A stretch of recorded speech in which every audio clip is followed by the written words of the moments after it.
Let's say lahat ng exchange dinali. Binan, para sa akin, ito yung pinakamalapit. Ito yung pwede natin gamitin. Ito yung Coins Pro. Dito ako nagte-trade dati. So, same. No? So, meron kang trading view na chart. Same tools na gagamitin mo. And these are the tokens, no, na available. Limited lang, pero pwede na. Oo, pwede na. Meron Chainlink, may Lido, may Gala, IMX, Floki, Ethereum, Bitcoin, Comp, Doge, Chiliz, BNX, BNB, Blur, Ape, no, so madami. And this, no, so ito, pansinin niyo yung pair, BTC, PHP. BTC, PHP, meaning, hindi mo na kailangan gawing USDT yung pera mo, makakabili ka dito ng Bitcoin or ng crypto gamit peso, galing doon sa CoinsPH account mo. Yan din yung laman nung mismong CoinsPH na app, o yan din yun. Nandiyan na. So you do not need to convert peso to USDT. Rekta, bili ka na ng Bitcoin. Pwede. So if you bought Bitcoin, let's say now, at 38,800, pero pag magbebenta ka, ibig sabihin, 38,600. Meron $200 na spread. Yun yung kaibahan. It is hard to do active trading dito, yes. Kasi bakit? Layo ng spread. But, no, if you will trade, let's say, the longer time frame, let's say use the 4-hour chart, you will use support and resistance, let's say, swing, kaya mo pa rin kumita dito. It's like trading forex, may spread, no, pero dito spot to, spot, wala pong leverage. So yun yung kay Banden. Pero at least, no, hindi masusunog. May ipit ka pero hindi ka masusunog. Now, pwede ka rin magbili ng gamit USDT. Kung meron ka USDT or na-convert ka to USDT, ito naman yung mga available na pairs. So medyo konti, mas marami yung peso na pair.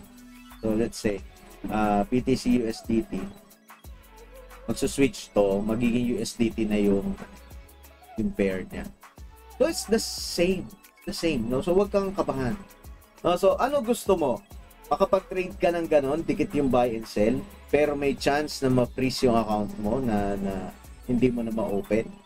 O dito, na regulated, makakatulog ka, meron kang peace of mind. Pili ka. So, this is just to show you that there are other options. So, of course, expect nyo, dadami to kapag dumami na rin yung gumagamit. Same, limit order, market order, stop limit. No? So, alam nyo na to. Same, may order book, meron last trade. Pwede ka magdagdag ng MA, may FIP din. Same lahat. No? So, sa presyo, pwede ka nang pumila. Unlike dun sa mga swaps, no? Kasi yung alam nating coins na PH na account, sinuswap mo lang, yung peso mo, sinuswap. So, ito, nakakapila ka, nakakapag-limit order ka, nakakapaglagay ka ng amount, no?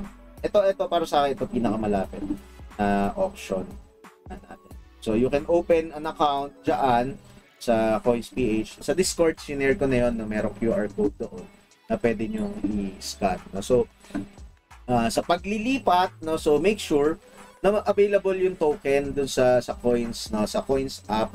Tingnan mo na kung ano yung available na mga tokens, no, para hindi mawala yung may futures, wala po futures dito, no. So spot trading lang tayo dito. Well, at least for now, wala pa. Ito pa isang nakikita ko sa social media.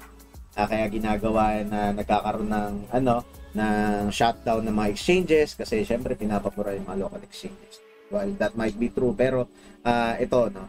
Sabi doon, pag-o-openin nyo kami dyan sa coin, sa PDAC, sa GCash. Tapos ipiprease nyo yung account namin. Mahirapan ka daw na i-prove yung funds mo. Well, that is true, no, for now. Pero transfer ka, una, hindi yan mapapansin eh. Mapapansin yan pagka lagay ka ng lagay ng peso. Pero pag transfer mo na yung crypto mo dyan, hindi yan mapapansin. Now, if you will cash out from Coins Pro to CoinsPH, gagawin mo ng peso, ayun yung sinasabi ko sa inyo, na wala rin kayong problema sa bank. Why? Kasi si Coins, may magiging peso na yan kay Coins, pwede mo na yan ipambayad, pwede mo na yan i-cash out. No, because si Coins ay regulated. 'Di ba? Merong BASP license 'yan. So sabi ko nga sa inyo, if you are transacting with these people na merong BASP license, meron yan template na i-send sa'yo. Kunyari na-flag ka ng bangko, let's say from your Coins account, nilipat mo kay BPI. Now si BPI mag-a-alert yan eh. Let's say naglagay ka ng 2 million and that is unusual transaction sa account. Mag-a-alarm yan. Tatawag ngayon sa yung bangko. Kuya, merong dito, ganyan-ganyan. Saan ba galing to?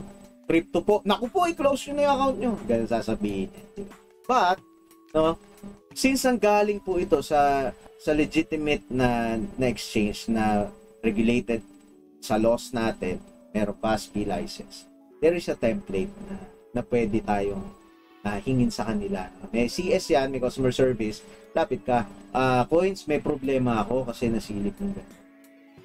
They will send you a notarized form saying that your funds came from their trading platform, that they are authorized to offer trading services, this kind of service under the BASP license.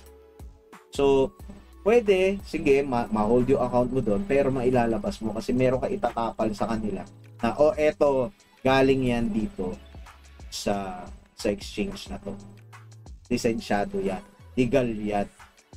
That is the only time na masasabi mo legal ka nakapag-trade ng crypto. Why alam natin, nangyari na po kasi sa akin. So, yun nga, so if you are transacting with these people, medyo magkakaroon ka ng peace of mind. So, unti-unti gawin nyo lang, unti-unti, practice lang, para kapag dumating yung time na hindi mo na ma-access talaga yung mga exchanges na sanay tayo, meron tayong fallback. Okay? O, ayan ang dami niya ng take away ngayong gabi.